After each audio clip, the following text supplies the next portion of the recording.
but Ivy made us realize that there are a lot of things that that right off the bat we might think that we can't do because they're too expensive. But if we keep things, modest in our demands, then we can do a lot of things on our own without using outside help.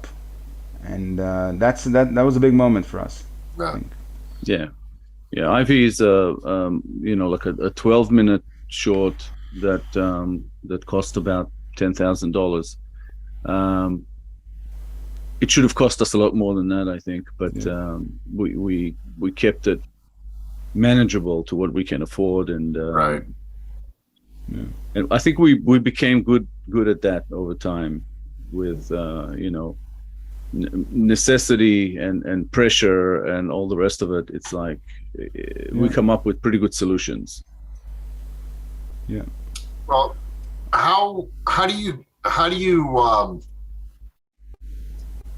what are your, Asaf, some of your ways of when you're creating a shot? I mean, yes, you can have a storyboard given to you, but then at the same time, I mean, what is your process for getting in there, and when you are the cinematographer, getting in there and doing, making your stuff look good? What is your process for doing that? From the little cinematography work I did, I used to go into every shot, traditionally building it with establish and all the angles, and then we would add, then we only after we had those angles, then we would add more creative forms. But it had a lot to do with what we want to show. Don't really remember back. It's been a long time since I shot a film. We had in the Bruce Springsteens, when we shot every shot there, I used to do a lot of experiments because we were confined to the apartment. We didn't have a lot of room to play with, and a famous shot from there. Well, you haven't seen it, but we had a very, very tough shot on the Bruce Springsteens. That can I say it? Sure. We had a shot. A one shot. Yeah, one shot, homaging, if that's a word, Pulp Fiction. Yeah, the Pulp Fiction shot it's the foot massage. The foot massage scene in Pulp Fiction where they walk and there's a dolly out.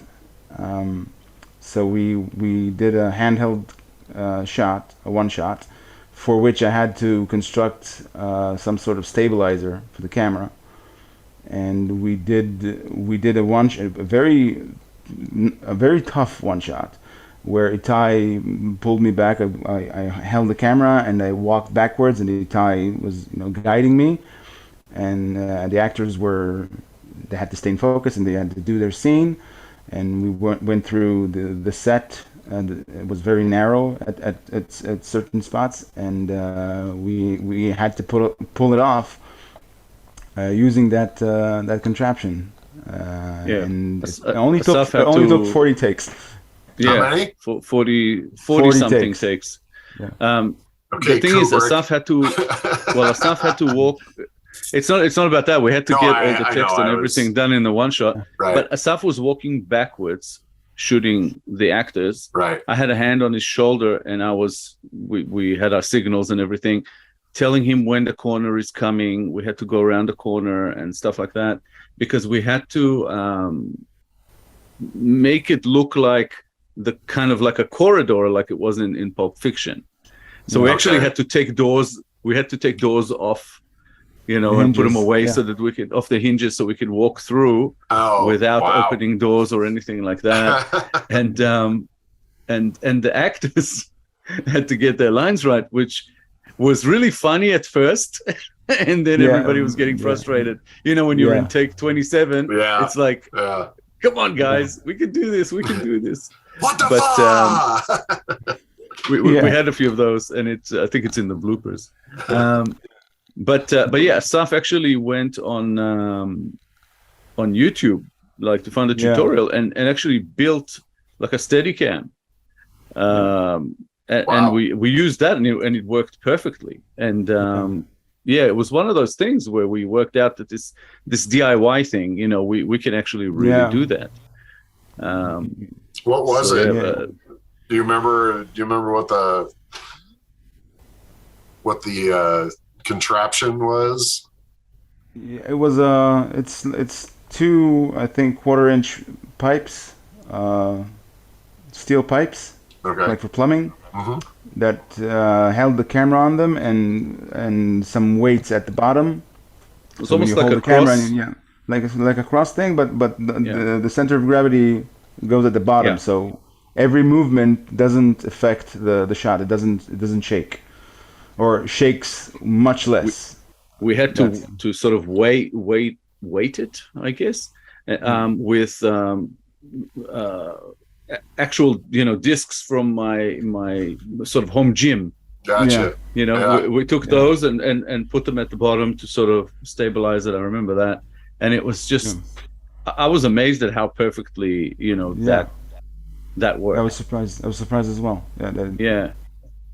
But that was part of the stress and the fun of shooting a film like that. You know, I mean, it was a web series at the time, but ended up becoming not yet released, but it's already pretty much finished. I also built floodlights for the shoot. We built two lights to shoot. Something that should have cost us a lot of money to rent or buy. We took an array of 8 light bulbs and set them up on this contraption with a white box, and I drove to some place where they sold flagpole holders, because the flagpole holder looks like something that can grab and hold a light post. Right. And we made lights for the shoot.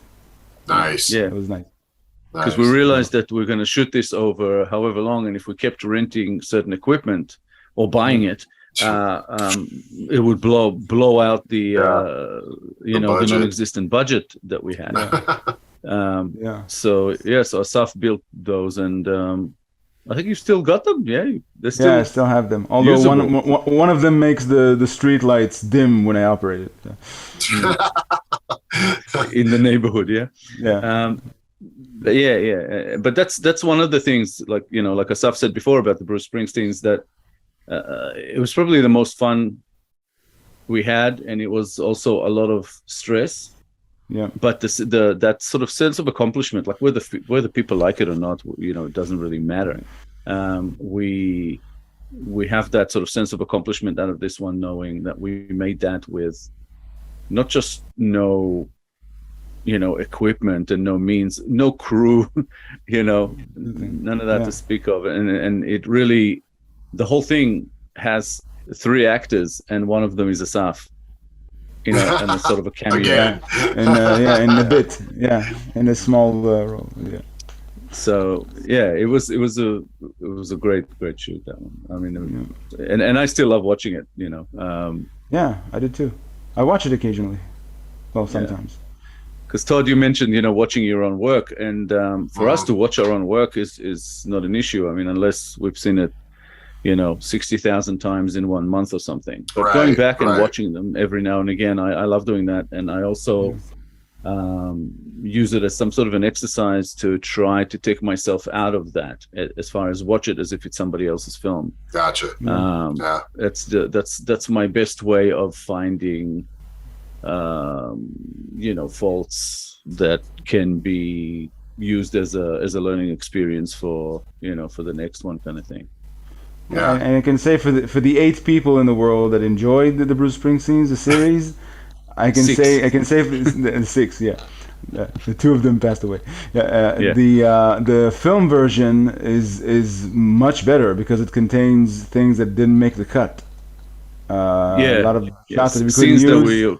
We originally cut because of time constraints. We turned 5 episodes of a season to a feature-length film, and it's going to be great. How tough was Yeah, it's that gonna for be. you to put that together? It was You actually mean the I edit don't to the feature? yeah Yeah. I don't remember it being tough. I remember it being fun because it 3 years later after we did the show, looking at all those jokes again and all the material that we didn't use that we forgot that we shot, Hmm. and it was nice. It was a fun experience. And It was also yeah, also a bit tough and a bit surreal because since then Tomer passed away, who was one yeah, of our main actors. yeah, It was strange. It also felt like an homage to him. Hmm. I mean, that's what brought on the idea of doing it in the first place, because the main thing we tried to do is really push that out there, to as many people as possible, so that they can see him um, as something to be remembered for. yeah, So once we got, in front of the screen to start editing, it was a little bit weird at first, but then it became a. Tomo was one of those guys that would have had a laugh with us, you know, if yeah, if he in some way was able to see us, or maybe he is, but he would have been in on the joke. He would have Right. yeah, encouraged the laughing. That was his thing. He loved to laugh, and he loved to make people yeah. laugh.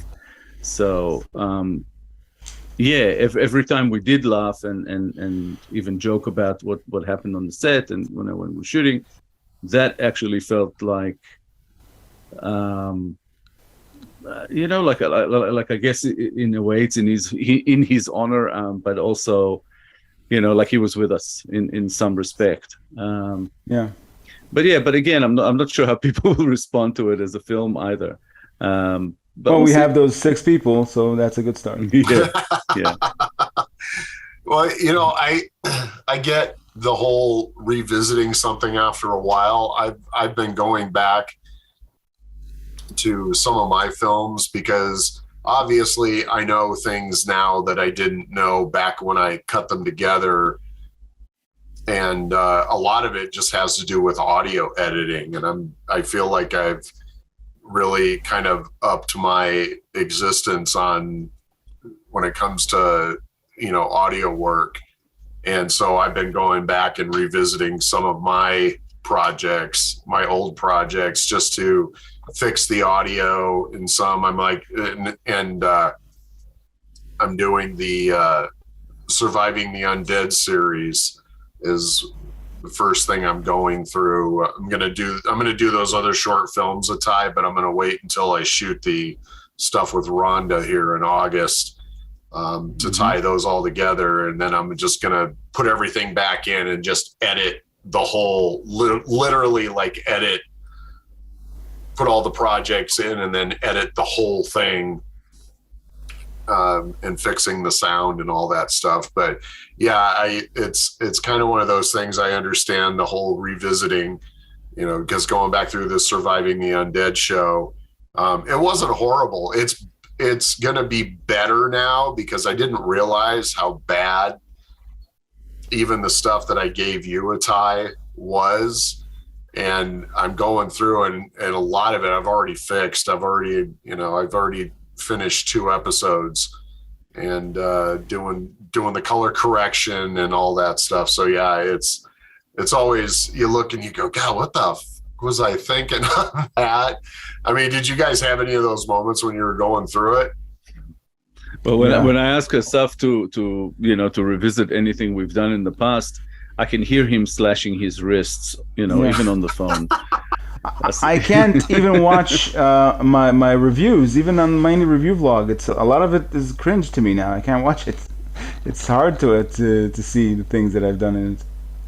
Well, and you know what? One of those things we'll back up to the reviews again. One of the things that you do when you go on the MyIndie website under the reviews section. What section is that?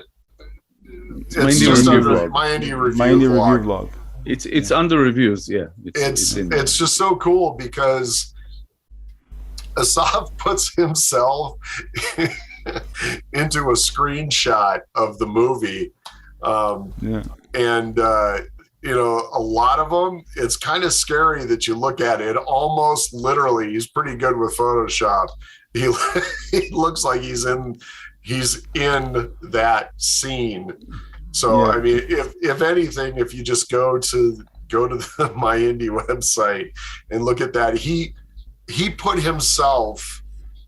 his face for the silence or the silence review. He put his face over the top of the main character's, who was a female. And I just, oh my God, that was so much. I laughed my ass off on that. And then there were people that did the movie that were looking at it and they were kind of going, hey, what happened to Elizabeth's face? What happened? What did you do with that? And I'm like, dude, look at it. I mean, really look at it, because they weren't glancing at it. They weren't looking at it. And that's the guy who did the review. That's his face. It's a dead giveaway, because everybody knows that Asaf is not blonde. At least not on top. What gave you the idea to do that? It's just, to me, it's like classic. What gave you the idea to put yourself into those different screenshots? I don't remember. It was something that it was like something from me. This is my contribution to the review from a thumbnail standpoint. This is because I wanted to keep things lighthearted. Yeah, with the thumbnails, I remember we used to have this process where we finished shooting and editing the review itself, and then later we would start thinking about the thumbnail. So sometimes I would come to Asaf with an idea. How about this from the film? How about this screenshot from the film? And whenever we would do that, it would take us a few minutes to actually get it out, because whoever came up with the idea was laughing, just giggling to themselves like a schoolgirl, Yeah. So I remember when Asaf came up with that one, I was afraid he might lose consciousness at one point as he was telling me and laughing, and I couldn't understand what the hell he was telling me. The one for silence? The one for silence, yeah. It was the take to the camera. It was me looking at the camera that made me laugh. It wasn't just that he put, I'm the girl. Yeah, exactly. It wasn't just that he put his face on Elizabeth's face and he's in that shot dancing with a guy. Right. It was the look on his face that looked so almost sinister. Yeah. And it was just hilarious. Caught myself a fine man, did I? Yes, I'm a good dancer. Well, and this is so romantic. Well, it's funny because I'm scrolling through them right now, and I'll probably throw a couple of them on the screen. But one of my favorites is the one from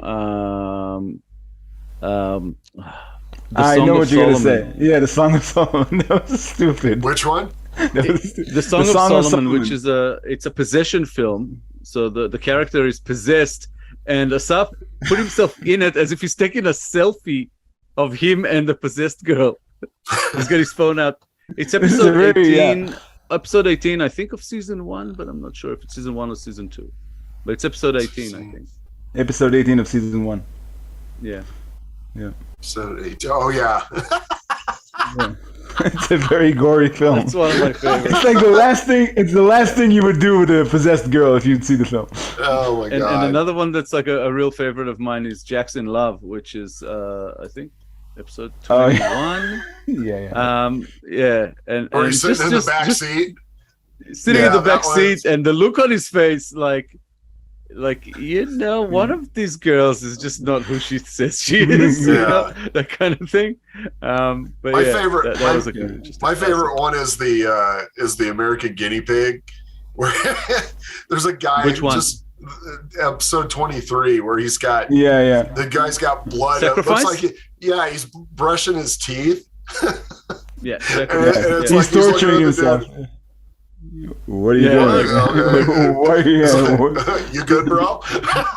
yeah, why are you cutting yourself? Yeah. Because that shot was in a bathroom in front of a mirror, so it's like Right. roommates. He's brushing his teeth, and the Yeah. other one's torturing himself. Yeah. But yeah, It's Stupid as well. just, I mean, if anything, you just go to this page just to look at those. It's just because they're just, and it's your expressions too. That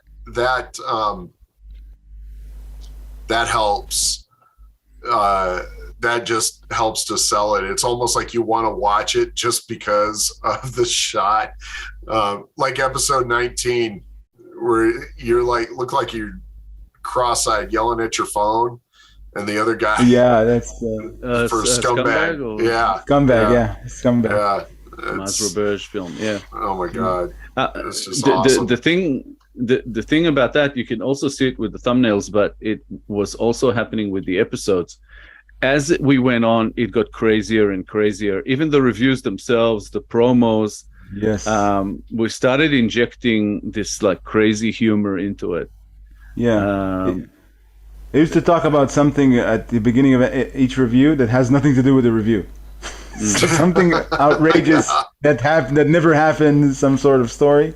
Right. Yeah, and right. Asaf had this like almost like a reviewer character who was like this drug addict, Yeah. Deranged. party guy, Yeah. just really crazy. Yeah. But take a look at Asaf. Which episode was the Sam Mason Bell? What's it called? I forgot the name. Lonely of the film Hearts? now. Lonely Hearts. Yes. I don't remember. That's the cringiest thing that's the cringiest episode in the. Yeah, it's somewhere in the 20s, episode 20 something. I can't remember if it's season 1 or season 2 though. It's season I don't 2. have it in front. It's is it season 2. Season 2. Yeah. Season 2. What? I don't have it in front of me, but The 1031 I think is my favorite. The 1031 episode is my favorite in season 2. The 1031 part 1 and part 2. I did a double review of the anthologies, of the Halloween anthologies. Oh, okay. Halloween themed anthologies. All right. I'll have to go yeah, in that and was- watch those. Those are, it was basically the one I'm talking about with Lonely Hearts is it was a pretty sort of racy film. You know, there's some sex scenes in it that are pretty out there. So Asaf took his clothes off for the thumbnail. Oh shit! that was Yeah. it was cringe land. Yeah. Yeah, is that just the standing one where in the he's background. Standing in the background, yeah. Okay, there it We is. everything's pixelated, and he's just like having a laugh. That's a funny one. But he also that's did awesome. something in the middle of that review, and that's just one of the things I'm talking about. It's just everything got crazier and crazier as we went along. We were just got to a point where we were just making ourselves laugh. You know, it was like, if people find it funny, great. If not, at least we'll have fun doing it, because we never had any idea how many people were actually watching. Yeah. Gotcha. You know, Oh. it's one of those things, like you get views, but you never know who watches the whole thing, you know, the whole way through. Right. What did the filmmaker say about that? Most didn't care, but one guy told us, yeah, that may be a little bit too much. I even remember for which, I don't know if it's okay to say it though. I don't remember that. For the composer. Somebody didn't like the thumbnail for the composer. It wasn't the director though. But that's It was a producer, Yeah. I think. Yeah, the producer didn't like the thumbnail. There's one there at the end of it's season 2. it's Yeah, I'm looking season at 2, it. episode 35. Yeah. Yeah. So Looking- if you're looking at the thumbnail, then the producer didn't like that thumbnail. He thought it was disrespectful. Disrespectful. Disrespectful to the actress, and Yeah. the thing is, the actress Oh my thought god. it was hilarious. Oh my god. That is So when funny. when he got in touch with us, telling us, I think you should take it down because it's disrespectful to the actress. I'm like, what are you talking about? She contacted us to tell us how funny it was Oh my god. because she thought it was hilarious. Yeah, that I is said, that because is- she can tell the difference. He's not actually there, you know. Right. And yeah, and this guy just took it a little bit too seriously, but we didn't take it down. I said, I'm not taking it down. No. Yeah, no. It's too funny, especially when she thought it was funny. I was like, okay, if she would have thought it was disrespectful, I would have thought about it. Right. But since she thought it was funny, and that's It's actress. It's not even her on the picture, by the way. Yeah, it's like a stand-in. But it's not even her in the picture. No. Wow. I'm not sure. I'm not actually sure about this one. But the actress is Debbie Levine, who is also in Ivy. Oh, okay. And she's a good friend, and she's a really like a great actress, but also she's got a great sense of humor. She's done a lot of comedy. She's very funny. So she had no problem with it whatsoever. Yeah. Yeah, and it's also one of my favorites. I like that one. Yeah. Simple and to the point. Well, well, and like Girl in a Scar, we actually showed that movie at this indie film showcase I used to run downtown, and the David Cave Cave's film, and I enjoyed that one a lot, and I'm looking at the thumbnail for that again, and just the we did another one of his season 1 episode 6, I think. Dystopia Street, also one of his. Oh, okay. He's really great. He makes very, very interesting films. There was a lot of people that were like, "What the fuck was that?" I'm like, "Oh God," you don't want to be that guy that goes, "You really just don't understand. You don't get it." But I don't know. When I first watched it, when people used to send me their movies, I watched it and I was just like, wow, that was something else. So, but that's another one of those, and the reviews good for that too. But the thumbnail. Should pat yourself on the back. Yeah, that was awesome. It's awesome. But while we're talking about reviews, I have a question that will sort of bring us back to a more serious note. But Asaf, when you watch a film, whether it's for a review or not, what in your mind, merits a good film? I think, first, what's most important to you? If it makes me, first, story is king, of course, but sometimes it takes me time to realize that a film is actually good. It needs to percolate. If it stays in my head after I'm done watching, then that's a strong sign that it is good, because I went through something watching it. And the experience matters after that. Sometimes it takes me time to decipher if what I've seen is good or not. And unlike you, I know you have really a more accurate take when you watch a film. It takes me a little bit longer. But that's, if I had to say, if there's one thing, then how long does the film stick in my head after I'm done watching it? That's a strong clue. It's funny as you mentioned that. I remember, because with the reviews we went through a bit of I don't know to call it, maybe a learning curve. And one of the first films we watched was a film that, exactly what you just described, which was Domitiano Cristoforo's Red Crocodile. It was one that was submitted to us. Asaf watched it, and then we had a conversation about it. And at one point, we weren't even sure if we're going to actually go ahead with the review. Because it's one of those films. Yeah, it's one of those films that it's just not everybody's going to get that one. That one. Yeah, it took me 4 days just to write, I think, the review after watching it. Yeah, I think you mentioned it in the review itself. Yeah. But that made the whole reviews thing in general, and my indie review vlog as a show, it made it more of an experience, I think, because there was just that sort of learning curve that as you go along, you know, I mean, you got better as a reviewer, but also watching very, very different films and trying to sort of judge them on some sort of similar scale, and then going off into our own brand of crazy, you know, as we went along and decided, you know, we're going to make this a bit more entertaining, rather than just straight, you know, reviews.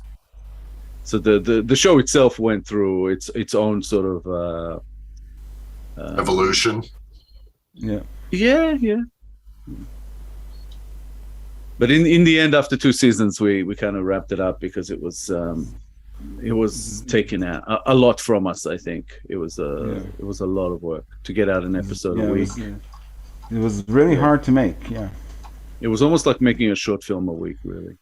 Yeah. Well, and then you got to take the time to watch the film. And then, you know, I don't know how many times and some of these are not short films. I mean, obviously Silence was a feature. So it's most of them were features. Yeah. Most of them are features. Yeah. So, you know, that's which is why with the shorts, we sometimes did more than one in an episode. Yeah. Yeah.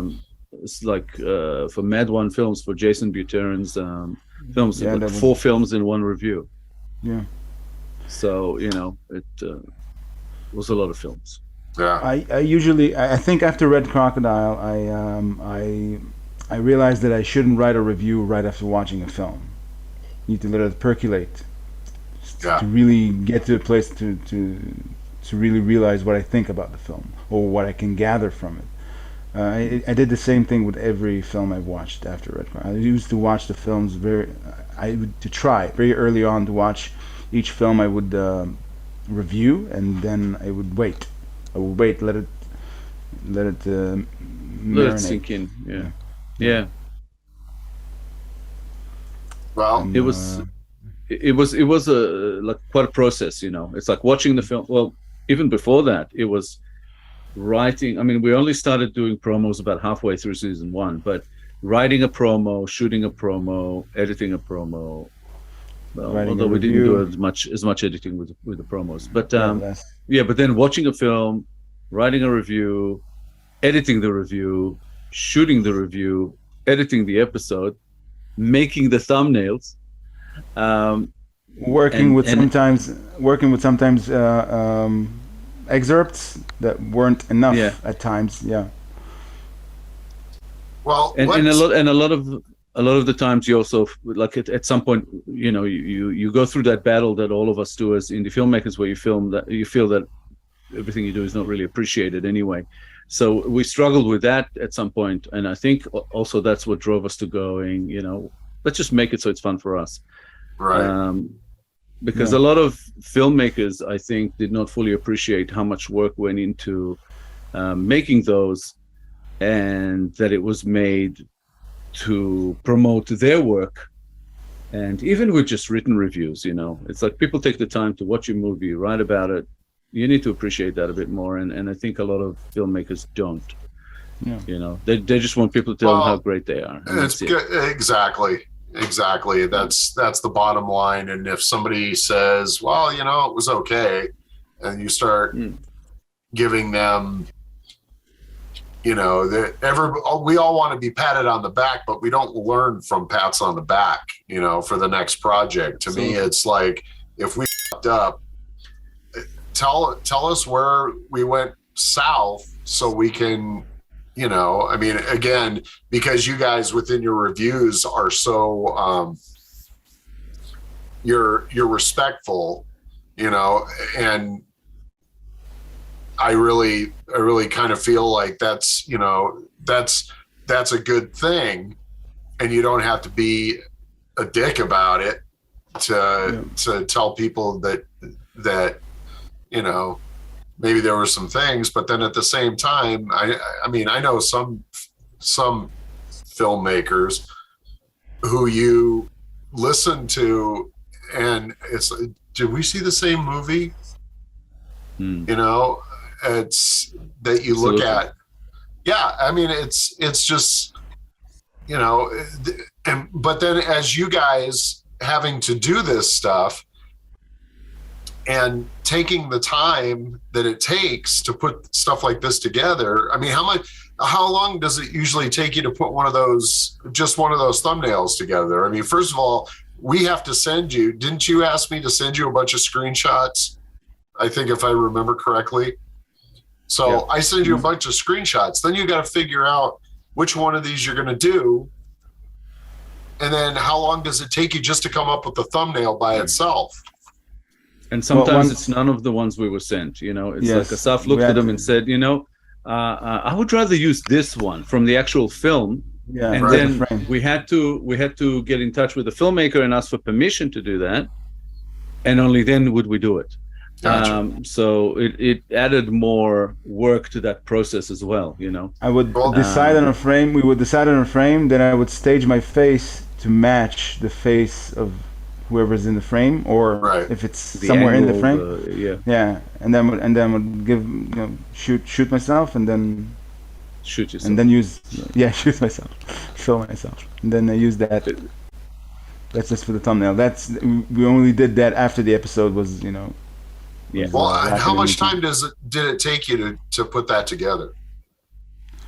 the thumbnails? Which Yeah. just the thumbnail? Yeah, just the thumbnails. No, I mean, if you do, let's say, you choose from the point of choosing the thumbnail to getting it finished and getting it into Photoshop, because, you know, you got to match colors, because in a lot of these Lighting, yeah. yeah. So, I mean, talk to me about how much time. I think people need to learn to appreciate this stuff, and this is, to me, an opportunity to get them to appreciate.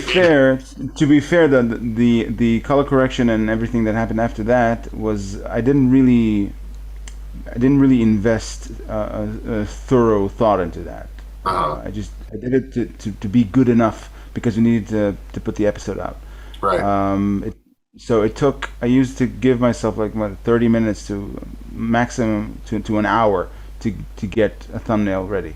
Okay. From the moment I decided what we wanted to be.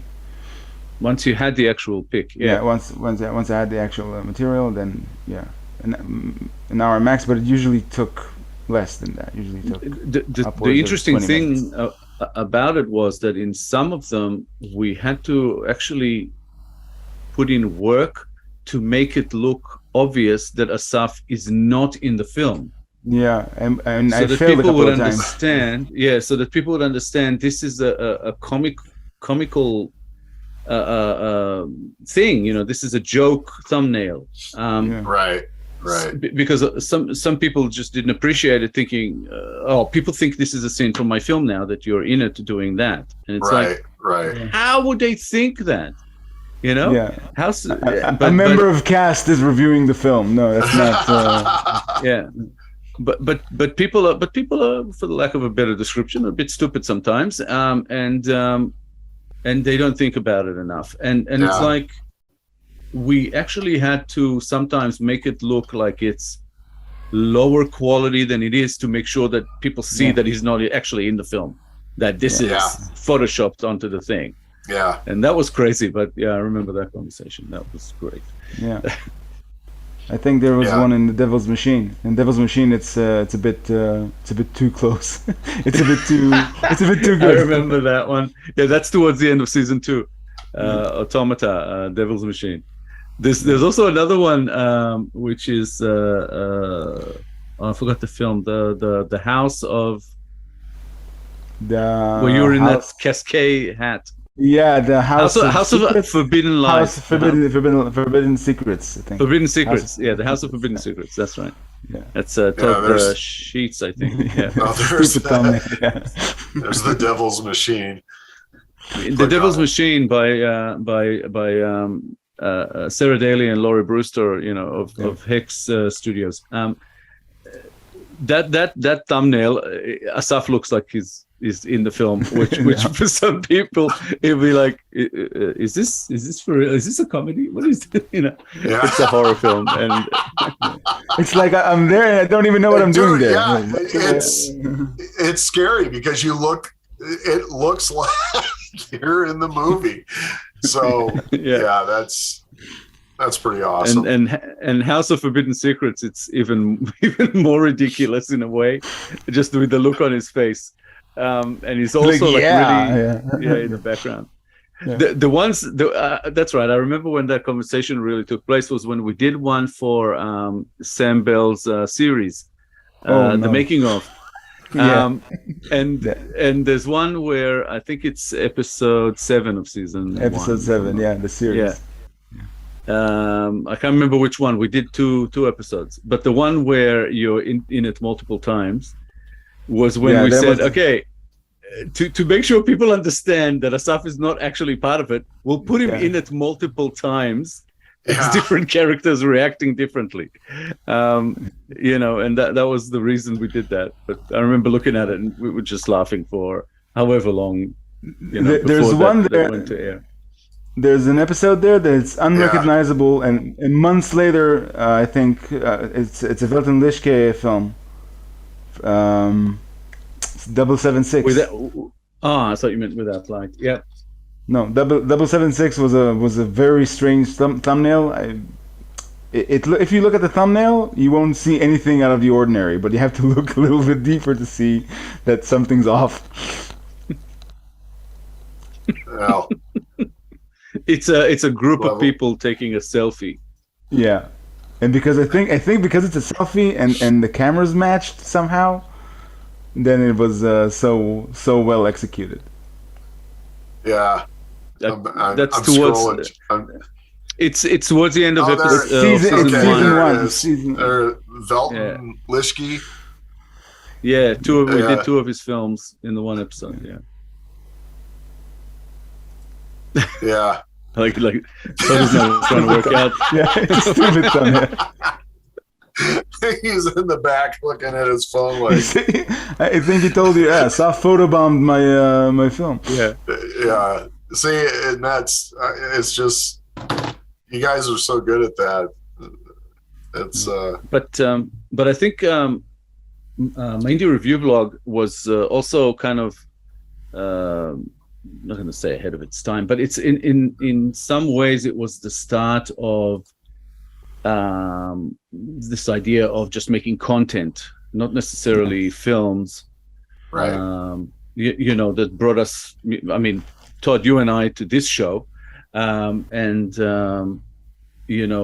I was also doing a podcast with Peter Angel, may he rest in peace. That Asaf actually took part of after Peter passed away, and we needed to finish the season. Right. Asaf did about 2 or 3 episodes with me on that. 3. Yeah, and now we have actually another show coming, titled Babylon. Yes. Nice. Do you want to tell us a little bit about that one, Asaf? Yeah, we kind of don't quite, as of yet, we don't quite know what it's gonna be, but for now it's reacting to trailers and music videos, and we started with some reviews, with some film reviews. We did a review to a Netflix series. show, to a Netflix series. Yeah, okay. So, but it's not exactly it's a review, but it's not exactly a review in the same old format. It's more like a film chat. We it's a chat. It's shorter. It's not too in depth, but it's not hour long. Hour long. No, it's not. Or 2 rambling on.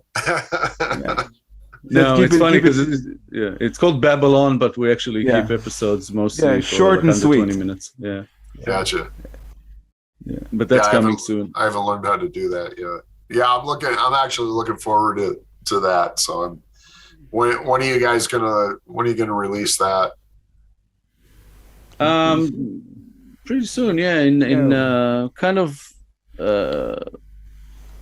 I think sort of early to mid-July, the first episode's going to hit. We have quite a few in the barrel. Yeah. Yeah, even today or in the next couple of days, I'm going to release the intro that we made for it.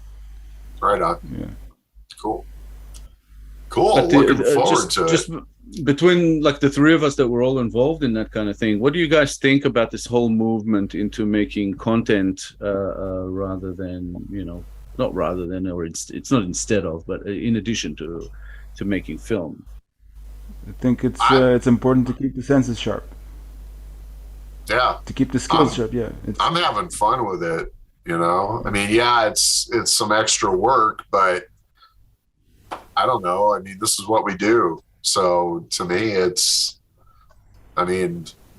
some of going back and look at some of the stuff that we've already done. I mean, it's everybody that's watched. I haven't had anybody say to me, that was dumb. Everybody that's watched it, everybody's got good feedback. So I think this is just another feather in our hat, in my opinion. Yeah. For Babylon, I think we'll get plenty of that was done. Yeah, most of it will be said by us. Yeah. but a lot of that content making for filmmakers it was born out of COVID. We couldn't really get on set or get on set as much, or productions were falling apart, and it's like, well, you still want to do something, right? So I'm actually kind of glad that not that COVID happened, but that we got forced into, in a way, kind of pushed into doing this to as Asaf says, to keep our senses and everything sort of fresh and going. So right. Interesting. I think it's good for you, Itai, because I don't remember you as somebody who likes to be on camera as much. Yeah, but this is different. I'm not acting. You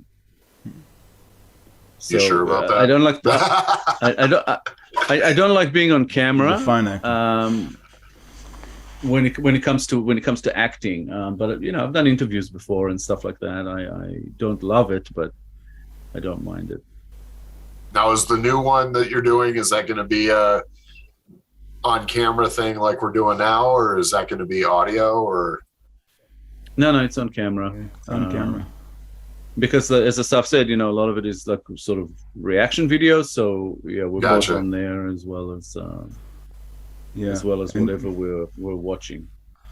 Yeah, there's a few layers in it. We could try to keep it upbeat and a bit lighthearted.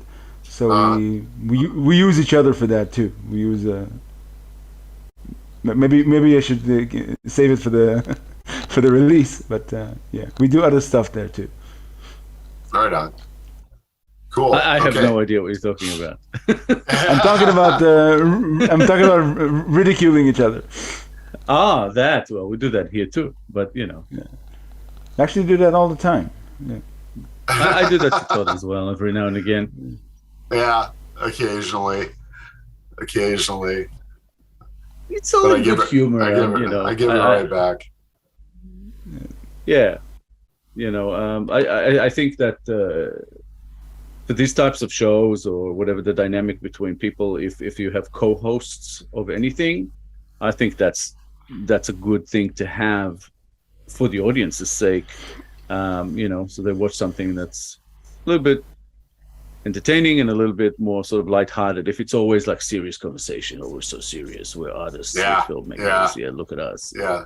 But no, we're people, and we give each other crap all the time. So yeah. Well, if you're not doing this kind of thing and you're not having fun with it, then it's almost what the hell are you doing it for? There are some podcasts that I've checked into and people that I know, and I'm kind of like, okay, back to what we were talking about, using big words and all this stuff and trying to make yourself sound like you're, super, what's the word I'm looking for? Make it like you're super intelligent and educated. And towards the end of most of our episodes of late, we do this like a almost like a 10 question thing. I'm not sure if we do 10, but like an either or questionnaire to the interview. Yeah, I actually didn't prepare one for today. Are you kidding me? Do I have to dig one out? With this whole roof business over here, I just got distracted, I think. But we can make them up as we go along. So it's basically, we ask, what you would pick out of two options, really. That's really what it's about, right? I got my list if you want me to read it. I got some new ones. Oh, you got some new ones. Okay, well, yes, if you have some prepared, go ahead. And if there's I some do that have some. Add to it. I will add a few if I think some that are directly related to Asaf. Okay, this one starts off with a bang here because we talk about movies and misquoted movies or mistaken lyrics. Asaf. I'm thinking. Okay. All right. Well, we'll be back in 10 minutes. Oh, what's the? What would I prefer? Yeah. Yeah, it's one or the mistaken other. Lyrics. Mistaken lyrics. All right. Instagram famous or movie star? Movie star. Vacation or staycation? Staycation. Like a stay-at-home vacation? Yeah. Would you rather be embarrassed or be afraid? Be embarrassed. Sorry, I lost something there. Staycation, you mean like a stay-at-home vacation? Yeah. Is that what that means? Yeah. Okay. Did you answer that, Asaf? I missed it. Yeah, he did. Yeah, I said staycation. Okay, cool. Let me see. Roommates or live alone? Live alone, but it makes me sound like Jeffrey Dahmer. I'm just which is pretty apt. No, it's not. You shush. Well, you're kind of lit like Jeffrey Dahmer right now. So. Well, Jeffrey gives good tips on the phone. Reality shows or documentaries? Documentaries. Misunderstood after death or forgotten after death? Misunderstood after death. Let me see. A dirty bathroom or a dirty kitchen? Dirty bathroom. Let me see. You got one, Itai? I was just thinking about that dirty bathroom, dirty kitchen thing. But yeah, the obvious one to ask Asaf is, I'll start on the soft one that I know the answer for, but cats or dogs? Cats. No, actually both. Well, it's an either or. You gotta have cats. Both, man. Not because I don't like dogs, because I'm lazy and you need to take care of a dog. I mean, that would be my reason too, but yeah, cats. Yeah. But Asaf, this one's a big one for you. YouPorn or Pornhub? Both. Actually, this one I'll let you have. Yeah, you should ask it. You should ask it again. YouPorn or Pornhub? Yes. YouPorn or Pornhub? Lots. Yes. All right, I got two more here. Bad breath or body odor? Body odor. Okay. Yeah. You're thinking about that one, Itai. No, I said, oh, yeah. No, I mean, he just kind of went. I was just thinking what I would answer. I'm like, okay. Okay, what would you answer? Bad breath. Yeah. All right, I can get more control of that one. Oh, true. Good point. All right, last one. Comedian in a serious film or a serious actor in a comedy? Comedian in a serious film. Yeah, I'm down with that one. Yeah, I like that one a lot. I think we discussed this on a different episode, but Asaf and I actually had this discussion as well many times. Comedy is the toughest film to make. Yeah. To bring the comedy is the toughest thing to do. Yeah, and comedians tend to make good dramatic actors and all of that. Yeah. Yeah, for sure. I think we talked about that on one of our episodes too. That's high. But let me ask you that, Asaf, as an actor, comedy or drama? Comedy. Well, you definitely, Asaf, look like somebody who could be just from your facial expressions on your thumbnails and stuff. Some of that, it's like I could definitely see you in a comedy like a Hangover or something like that. You know, Wow. write that, get that written, would you, Itai? Get on that. But you've seen him in dramatic roles, you know, in Dolphin. Oh yeah, definitely. Definitely. So yeah, I mean, you definitely got acting chops, and that's something that not everybody who does what we do, which is we kind of like do everything. You can't always step into the acting role as well, and that's definitely something that you're able to do, and it's you did it out of necessity, but you know, hire him. Get him. Yeah, it's he could be an actor. Right roles, yeah. Well, the thing is with Asaf, you know, like his favorite genre is horror, but in acting, you know, he prefers comedy. Right. Yeah. It's a tough one. Yeah, but I think it's the timing thing. It's challenging to bring the timing. It's very hard for me to have comedic timing. It's not easy, and because it's hard. It's more interesting to me, I think, to do comedies. And comedy is also, especially in indie, again, because when you don't have like this big name actor that everybody knows for other comedy delivering the comedy, people seem to not get it or thumb their nose at it. I don't know exactly why.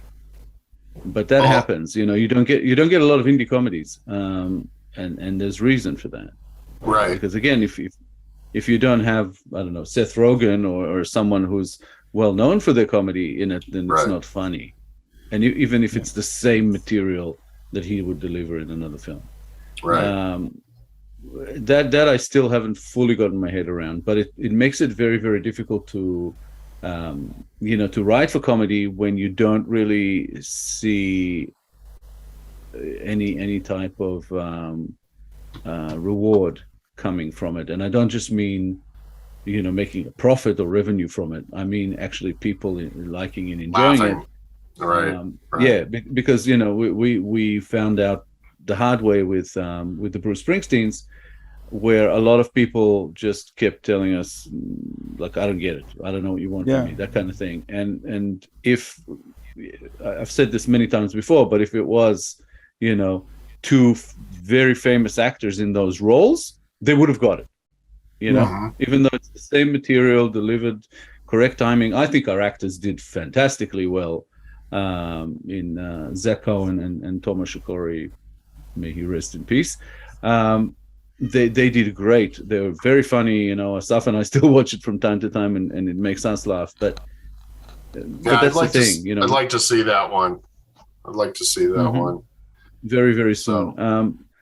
And the thing about that is, it makes it very, very tough to want to make films anyway that are comedy, which is why, you know, we unleashed our need to make something funny into sort of MyIndie review vlog, and now into Babylon and things of that kind, but not movies. Right. Right. Yeah, I have a couple of comedies, like romantic comedies. The only problem is I don't feel like I could execute them. I mean, the ideas are hilarious, but writing them would not. I've tried to get several people to help me write them, and nobody wants to touch it because it's not what they consider to be top shelf, you know. So it's kind of the issue there, because because you're right. I mean, the comedies are far and few between. So yeah. Well, Asaf and I have at least two feature-length comedy scripts written. Although one of them is in Hebrew and it can only be shot as an Israeli film.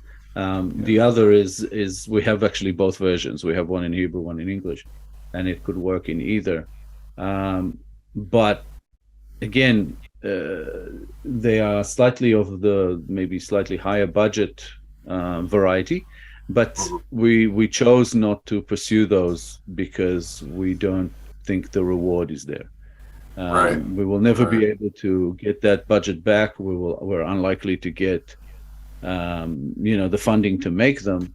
Right. And after that, it would be difficult to get people to watch them and how they will be reviewed and all the rest of it. We're just like, I don't know if there's any point, even though I would love to see those movies, Yeah. We still talk about one of them like it was made. We still talk about one of the both of them like it was made. Yeah. Like it was, yeah. Both of them, we run lines from them and laugh as if it's somebody else's film, we watched and we've it, already seen it. Yeah. I think we realized early on that we both laugh at the same type of humor. That's why we both like Anchorman and everything Edgar Wright makes. Yes. And it's just it's the same taste. We have the same taste, I think, Itai and I. Comedy. It's just a shame that we couldn't really go in that direction more. I mean, I wouldn't give up on like thrillers and horror and that's really my happy place in a way, which is weird to say. Right. But I do love writing comedy and and bringing it to life. It's just that it's just not appreciated in indie. Right. What do you in general think? You don't get that many comedies nowadays, but yeah. Asaf, I know it's really late over there and we should probably we're 2 hours into this, but I want to ask you, why do you feel that indie, even today, even with all of the stuff that we have available to us and the quality of the quality has kind of stepped up, why do you feel as though it's so hard for us to continue to try and get people to watch, people to even appreciate what it is that we do, versus everybody's okay with forking out $15 to go see a Marvel movie, but we can't get them to spend $1.99 on our project? Why do you think it's so tough? I think people are looking for people who go to the cinema. They're looking for some sort of variety, and they go with what they know that they'll enjoy. They like to shut their brains off and just enjoy the ride. And because there's such an abundance of films out there and content, then people are reluctant maybe to commit to something they don't know. People usually go to see films if it's Marvel, or if there's a star in the film that they know, something that will drive them to go watch the film. But if it's indie, then usually they don't know the artists, they don't know the actors, they don't know it. It's just one more film, one more piece of content, and they don't deem it. They deem their time as more valuable, maybe. I mean, for that's why it's so hard, because there are so many. Like 50 years ago, if you were a filmmaker, that means that you were one of few in comparison to today, because everybody's a filmmaker today. Everybody likes to call themselves filmmakers today. I think it's because it's easier to make films today. That's why the abundance factor is major in that, why people won't tend to watch indie films. Yeah, that's what I think. It's kind of a double-edged sword as well, because a lot of people think that indie is unworthy, as you put it, kind of beneath them, lower quality, whatever you want to call it, and they don't even give it a chance. But on the other hand, you have so many people making film, I wouldn't even call them filmmakers, and their films are so horrible that I don't blame people for thinking what they think about indie. It's also attention span, I think. Sorry, it's also attention span. The format. But they would give their attention to, like you said, to other, well-known actors and all the rest of it. So the attention span, while it is a part of it, it's not really what creates that disparity, in attention to these films. Yeah, it's a tough one. Yeah. Because it's like you have to prove yourself, but we try to prove ourselves, but a lot of the times we're not really given a chance. It's like, watch the stuff if you want us to prove ourselves. And Todd, you're talking about $1.99 for free. You can't get people to watch it. Yeah, it's that tough, Yeah. And the streaming age has brought such abundance. It's just, there's not enough time in the day to give every filmmaker a chance. Right. And with that, it's brought an abundance of crap as well. It's just like Itai always says, there are filmmakers and then there are guys who make film. Yes. And that just seems to, that hurts us. In a sense, I mean, even though Itai, I know you said you don't feel like it necessarily hurts us, but at the same time, it to me, if you've got 10 movies and 8 of them suck, then they're automatically going to think the other 2 suck as well, and they're just not going to invest their time in it. So, yeah, I think that I definitely think that it hurts us. But in some ways, like, we can't really think about that. We have to kind of ignore that and keep pushing because the audience is out there. It's just smaller. Well, another really deflating thing is that a lot of those people who make film, who aren't filmmakers but make a lot of films that are terrible, still get attention and encouragement from an audience that makes you think, if the audience is going for that and they like it, then you know what I mean? Then I really have no chance. If I have to make crap for people to pay attention to what I do because they don't like good quality stuff, where does that put me? It's like I cannot compete against people who make a lesser product than not just a lesser product. It's almost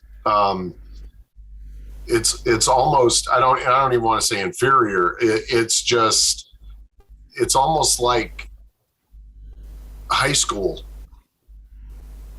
Some of it, and it lacks originality as well. So it's like they make the same stuff over and over again, and also a lot of it is ripping off actual mainstream films and all the rest of it.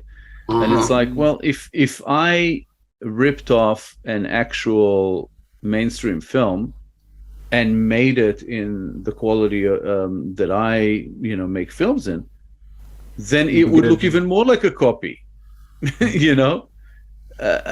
So what's the point? It's like you're you're making something that's already been done several times Right. over. Right. And you're trying to make it exactly the same. You're not really making it any different. It's like almost every indie film these days, or that's a bit of an exaggeration. A lot of indie films these days, whether people like it or not, and I know that they don't market them as such, but they're fan films. They're not actual films made by filmmakers. They're films Right. made by fans. And these people, because they made them and released them, they call themselves filmmakers. But the best example to this I've used before in a different interview that I was asked that question, and I said, think about it this way: if you walk into an operating theater and decide to call yourself a surgeon and perform the surgery, and the patient dies, are you a doctor? Are you a surgeon? No, you're not. You're delusional. Exactly, but that's what's happening in indie. And people, the audience, have no problem with calling these people filmmakers and saying, yeah, that's a great film. I'm like, no, it's not. The patient died. This is a terrible film. Yeah. And this person is not a filmmaker. They just take a camera, they run around, they shoot. They have no pride in the art. They have no, they didn't put any care or attention into the script. Why are you encouraging them? But that is what's happening. So fighting that reality is making me feel like I'm a grumpy old man, get off my lawn. But you damn kids. Yeah. I think but that's what it comes to, maybe the whole thing sort of, when past us already. Maybe we are an older breed that just doesn't exist anymore. Maybe, I don't know. But we need audience to do what we do. And if we don't have audience, and if we keep trying but we can't find audience, where does that put us? That's sort of an everyday question, I think, for indie filmmakers. I think maybe it won't help to focus on that part that the audience does. The audience just doesn't get it. I think that the audience that appreciates good storytelling, good filmmaking is out there. We just need to take into consideration that it's a smaller audience, but it's out there. It is. Right. We do have people who like. Oh, absolutely. Just not enough. You're right.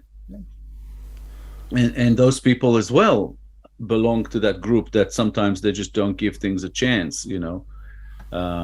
If those people who are looking for quality are, our audience, but they don't take the time to watch our films or will not pay $1.99 to watch them or whatever, then where does it put us? We're in the same place, Yeah. It's a tough one. It's one that we're all hoping to find a way to kind of break through that one, to solve, I guess, that problem, issue, obstacle, whichever way you want to look at it. Yeah. But before we wrap up, Asaf, do you want to tell people where they can find you, what you're doing, anything you want to pimp out? Some reveal about your Jeffrey Dahmer-like existence, anything like that? You can find me on the of course in the dark net. I'm just kidding. I'm in the MyIndie website and on Craigslist and on Wonderful.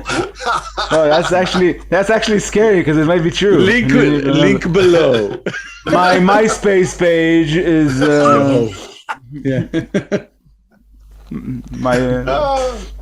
MySpace. Oh Lord. And your Hotmail email address.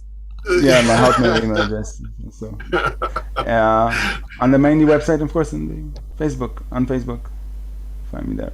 I think I'm not very social media savvy, but yeah. And soon to be seen on Babylon. On Babylon, yeah. There you go. Which will be on the MyIndie YouTube channel. YouTube channel. Yeah. All right. So there you go, ladies and gentlemen. Thank you again, Asaf, for joining us on the Straight Shooters Show. And if you want to get a hold of us, you can go to our Facebook page, you can go to our YouTube page, or you can send us an email to the email address that's right up here. And people want to get a hold of you, Mr. Itai. How do they get a hold of you? Well, through all of that you just mentioned, as well as on myindieproductions.com, on Facebook, on Twitter. I'm around. You should be able to find me. Just use my name. Should find. Just don't hit him up if you're in the United States. Don't hit him up during the day because he's asleep. You can try. It's nighttime where he's. I'll get to it. I'll get to it eventually. All right. Well, thanks again, everybody, for watching. Make sure you like, share, subscribe, and comment to the show, and share with everybody your dogs, your cats, your moms, your dads, your aunts, your uncles. Make sure that you share the show with everybody. And we'll see you next time right here on the Straight Shooter Show. See you next time. Bye, guys. See you next time. Bye-bye.